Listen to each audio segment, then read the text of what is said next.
300.000 euro di danni per il furto alla Banca degli Occhi, rubati macchinari medici di ultima tecnologia. I ladri potrebbero aver agito su commissione. Attimi di paura questo pomeriggio in riva Sette Martiri, un vaporetto finisce contro un'imbarcazione turistica a causa di un'avaria, nessun ferito. A Cafarsetti la firma del protocollo d'intesa per il rilancio di Porto Marghera, 64 ettari di terreni sono messi a disposizione di nuovi insediamenti imprenditoriali.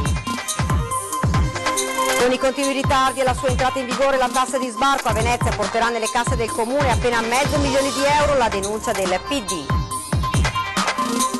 Minacce e violenze contro l'ex compagna in manetto, un 39enne di origini marocchine, la donna originaria di Milano era costretta a vivere segregata in casa. Insegnanti in mobilitazione per chiedere adeguamenti salariali e la fine del precariato a Mestre, un incontro che ha coinvolto tutte le regioni del nord Italia. Un investimento di 28 milioni di euro per 30 nuovi autobus elettrici che renderanno tutto il trasporto pubblico di linea al Lido e Pellestrina a impatto zero ambientale. Buonasera, ben ritrovati dalla redazione di Venezia. Dunque questi titoli in primo piano, la cronaca, pesantissimo il bilancio dei danni del clamoroso furto di strumentazioni mediche alla Banca degli Occhi di Mestre. Con tutta probabilità si è trattato di un furto su commissione. Io temo che questi strumenti saranno utilizzati all'estero. Penso che chi li ha presi sapeva cosa prendere e sapeva dove portarli. Ecco. Tutto fa pensare a un furto su commissione. Alla Banca degli Occhi di Mestre, intanto, rimangono le vetrine infrante attraverso le quali sono entrati i malviventi, a testimoniare ancora il raid notturno che ha portato al furto di strumenti medici all'avanguardia per la cura di malattie rare degli occhi dal valore di centinaia di migliaia di euro. In un qualche modo sono entrate delle persone, un gruppo apparentemente nutrito di persone che si è concentrata in questa zona di lavoro di fondazione che è rappresentata dalla struttura clinica di fondazione. Nella struttura clinica della fondazione, negli ambulatori che ospitano mediamente 6.000 pazienti all'anno, le scrivanie sono rimaste desolatamente vuote. I sofisticati strumenti medici che si trovavano qui non ci sono più. 15 strumenti mancanti e 5 strumenti gravemente danneggiati. Il totale rende conto per un danno finanziario attuale di circa $500.000 di euro. A questo andrà sommato il danno, consentitemi, ambientale, insomma arredi, uffici eccetera che non abbiamo ancora stimato, e il fermo attività che è lo stesso un elemento molto rilevante e che porterà un danno probabile vicino ai $200.000 euro. Dalla prossima settimana dovrebbero ricominciare le visite con una strumentazione di minima messa a disposizione dalle aziende. Il ritorno alla normalità potrà forse raggiungersi tra 3 mesi. Pazienti gravi e urgenti sono dirottati al San Giovanni e Paolo, quelli in percorso diagnostico e terapeutico all'Angelo. Tante le attestazioni di solidarietà arrivate in queste ore dalle istituzioni ai semplici cittadini. Visitando il sito della Fondazione Banca degli Occhi Veneto si può sostenere il ripristino della clinica. Adesso svilupperemo anche delle iniziative ad hoc per mettere insieme un'iniziativa di solidarietà. Insomma, abbiamo bisogno anche di un aiuto economico, non lo nego, perché un danno così rilevante non è semplice, diciamo così, da ripristinare senza anche un aiuto esterno. Continuiamo ora con la cronaca, ancora un incidente nautico a Venezia, un motoscafo della CTV che stava percorrendo la tratta dal Lido a Piazzale Roma a causa di un'avaria che ne ha spento il motore, ha cozzato contro l'imbarcazione turistica Michelangelo in riva Sette Martiri. L'incidente è avvenuto nel primo pomeriggio, i passeggeri del battello sono stati fatti scendere e trasportati a destinazione con un altro mezzo. Nessuno è rimasto ferito, lievi danni al motoscafo, mentre l'impatto ha mandato in frantumi un finestrino del ristorante della Michelangelo. Cafarsetti ha ospitato la firma del protocollo d'intesa per la riqualificazione e il rilancio di Porto Marghera. 64 ettari di terreni sono messi a disposizione di nuovi insediamenti imprenditoriali. Manifestazioni di interesse imprenditoriale, anche di alto livello, sono già arrivate. Per il rilancio industriale di Porto Marghera, il Comune di Venezia conta molto sul bando che mette a disposizione delle imprese terreni bonificati o in via di bonifica per un totale di 64 ettari, attraverso una collaborazione che, oltre a Caffarsetti, vede protagoniste l'Agenzia per lo Sviluppo e Sindial, la società del gruppo Eni che opera nel campo del risanamento ambientale di siti petrolchimici e minerari dismessi. Noi chiediamo sostenibilità e posti di lavoro e occupazione. Ci sono queste aree, sono molto appetibili a Porto Marghera, per cui invito tutte le imprese, grandi o piccole, a vedere il bando pubblico che avrà pubblicato. Sceglieremo le migliori occasioni di lavoro, le migliori occasioni di investimento e Sindial passerà direttamente le aree a questi investitori, aree che sono o già state bonificate o sono già in corso i lavori di bonifica, per cui tempi e costi certi, che è quello che l'investitore cerca. A Caffarsetti, alla firma del protocollo d'intesa per la riqualificazione e il rilancio di Porto Marghera, si respira un'aria di ottimismo. Il polo veneziano può attrarre qualunque tipo di investitore, è un sito infrastrutturato, logisticamente localizzato in modo felice, al centro di una delle aree più dinamiche del paese, può attirare qualunque tipo di investimento. Quali saranno le tempistiche poi per vedere i primi risultati? Io mi auspico che i primi risultati si vedano nel giro di mesi, o pochi mesi o qualche anno, non di più.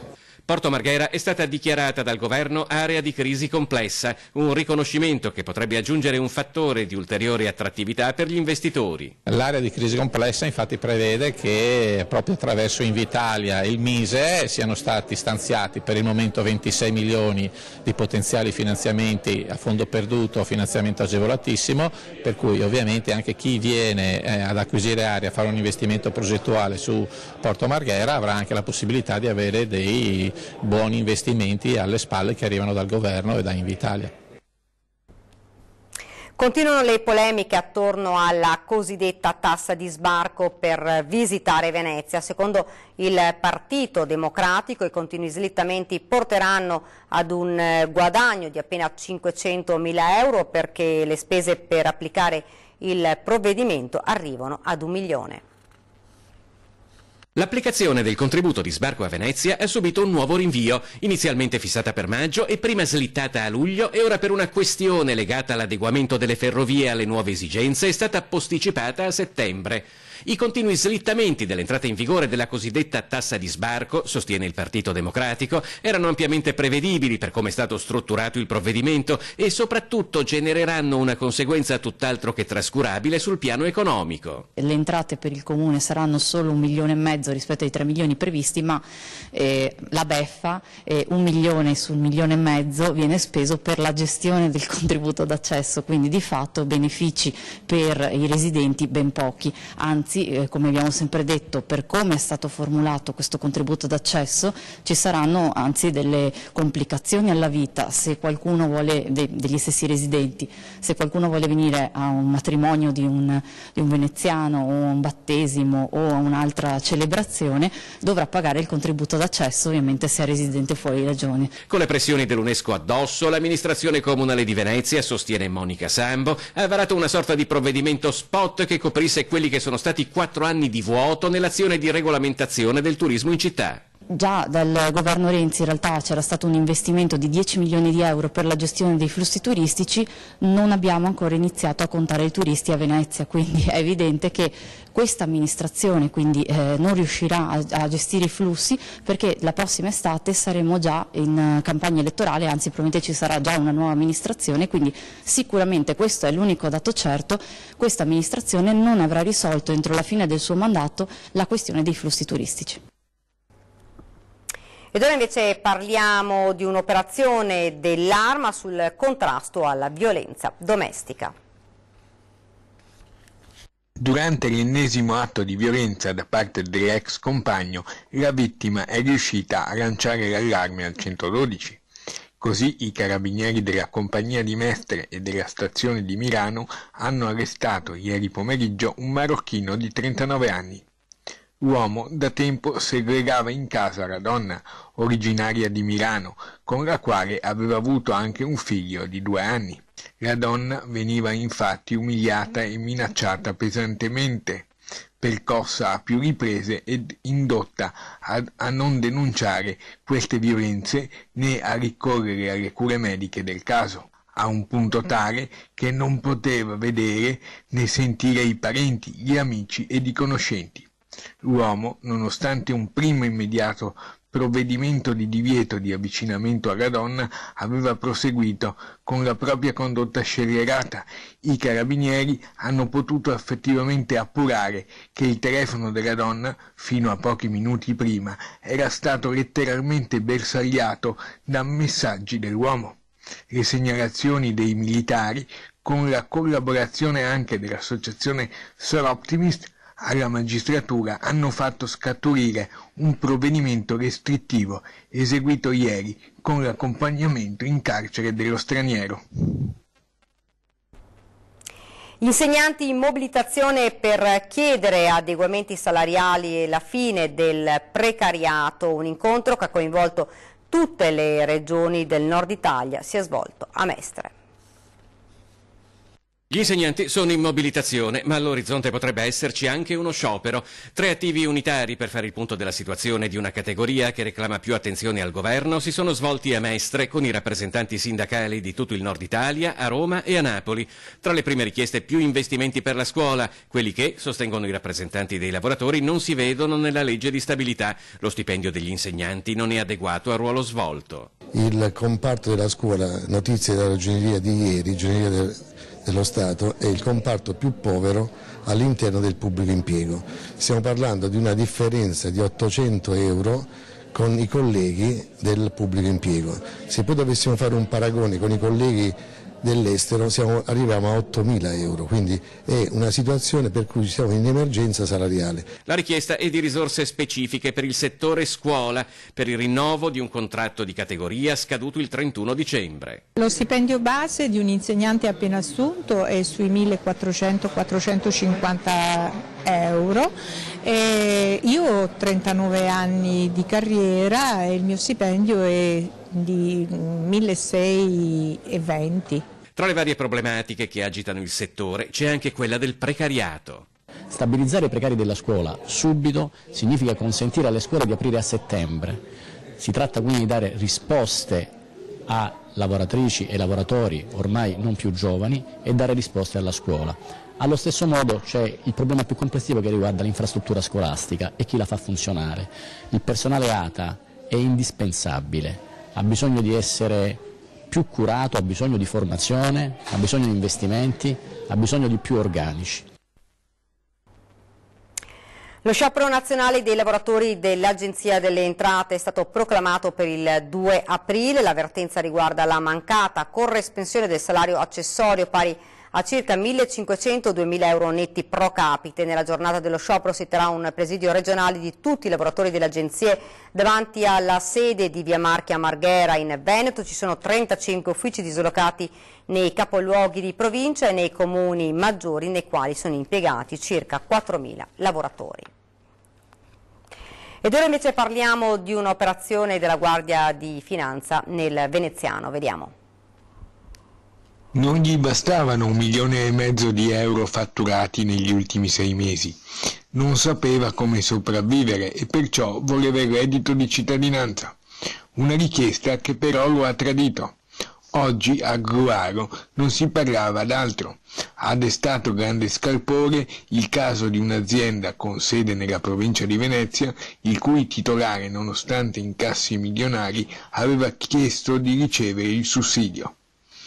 Inoltre della richiesta del sussidio, che aveva già predisposto, gli è stato impedito dal blitz della Guardia di Finanza che ieri ha smantellato l'organizzazione che operava a livello nazionale. Le Fiamme Gialle hanno emesso 5 provvedimenti restrittivi della libertà personale, tra cui l'obbligo di dimora nei confronti dell'imprenditore la cui sede era operativa a Gruaro, in provincia di Venezia. Lo ha portato a gara l'operazione car lifting della Guardia di Finanza, che complessivamente ha scoperto un'evasione fiscale milionaria e una truffa ai danni di 835 persone in 18 regioni attraverso la vendita online di auto di lusso. Ed ora ci fermiamo per una piccola pausa pubblicitaria. Aspetta.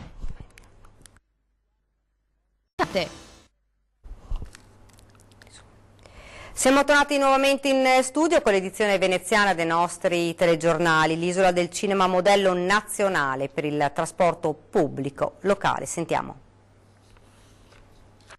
Un investimento di 28 milioni di euro per la fornitura di 30 nuovi autobus elettrici che renderanno tutto il trasporto pubblico di linea a Lido e Pelestrina a impatto zero ambientale.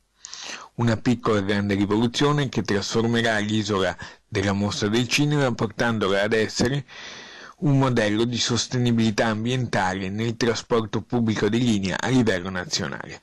E ovviamente è un cambio epocale, come dice il sindaco Gugnaro, per tutta l'isola del Lido e di Pelestrina, perché avremo dei mezzi totalmente ecologici, silenziosi, e avremo una parte intera della nostra città di Venezia, quale essere Lido e Pelestrina, attrezzata con il trasporto pubblico locale totalmente elettrico.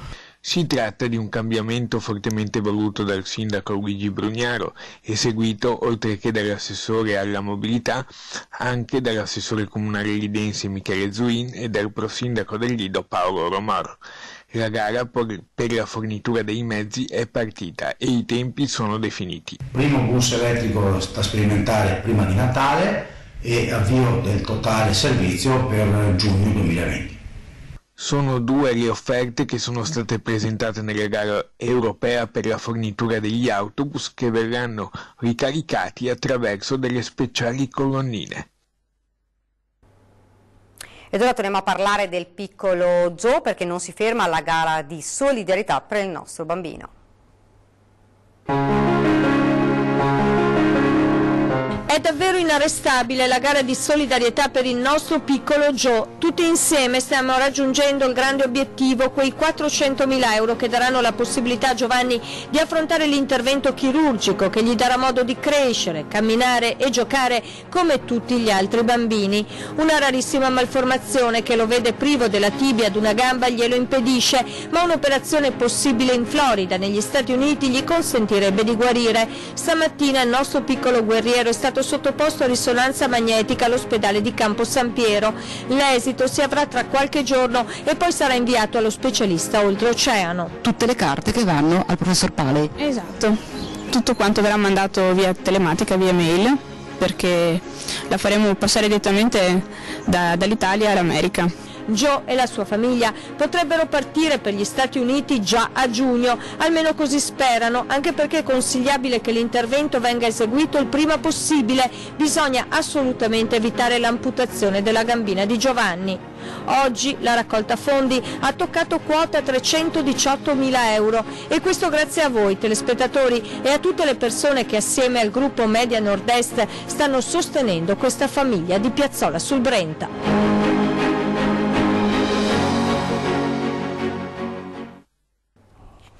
Ed ora andiamo a Roma, dove siamo andati a vedere cosa fanno i nostri parlamentari. Ieri c'era la Commissione Finanze alla Camera, dove si sta affrontando il tema del costo del lavoro, e a tal proposito abbiamo sentito il deputato Raffaele Baratto, che non ha nascosto anche qualche dubbio sul tema dell'economia.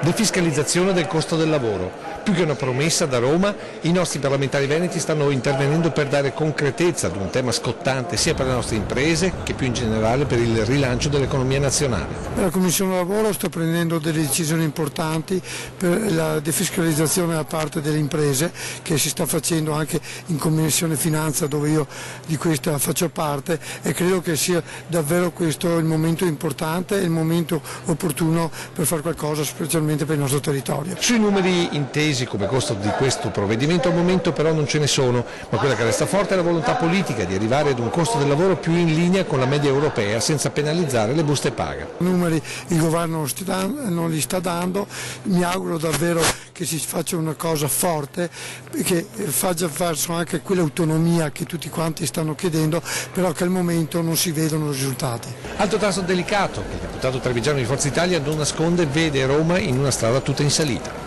Detto così, fuori dai denti, qui il tema dell'autonomia come viene sentito?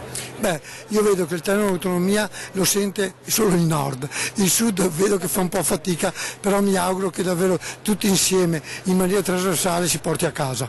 Ci crede veramente? Io mi auguro e ci ho sempre creduto fin dal primo momento, quando siamo andati a votare, anche prima, perché questa era una proposta che ancora il governo di Forza Italia Veneto aveva proposto. Ma cosa si dice lungo il transatlantico, dove si prendono veramente le decisioni? Beh, si dice che si lo porterà a casa, mi auguro che sia questo che il governo faccia.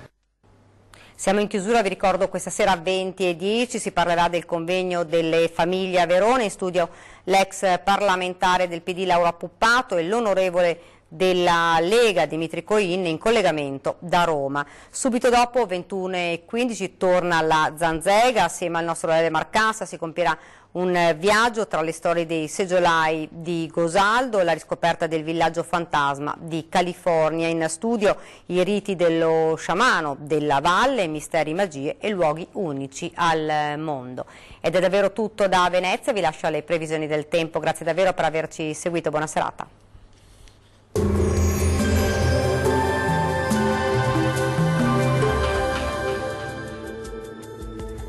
Ben ritrovati al meteo. Ci attende un'ennesima giornata di bel tempo, all'orizzonte non si scorge ancora una perturbazione che possa portare un po' di pioggia. Nel dettaglio sul Veneto la giornata di venerdì 29 marzo sarà sempre all'insegna del sole, il cielo si presenterà sereno un po' ovunque o al massimo con qualche velatura sparsa. Temperature minime tra lo 0 e i 6 gradi, massime in lieve aumento, comprese tra 15 e 18 gradi. Bel tempo anche sul Friuli Venezia e Giulia, il sole sarà prevalente con cielo al massimo poco nuvoloso ma senza ulteriori conseguenze. Temperature minime tra 5 e 8 gradi, massime piuttosto gradevoli, oscillanti tra i 16 e i 18 gradi. Diamo ora uno sguardo al Trentino Alto Adige. Poche novità, situazione invariata rispetto ai giorni scorsi, con ampio soleggiamento e con cielo sgombro da nubi ovunque, come ci mostra la nostra grafica. Temperature minime intorno ai 2 gradi, massime sui 18 gradi. Bene, dal meteo per ora è tutto, vi do appuntamento al prossimo aggiornamento. Arrivederci.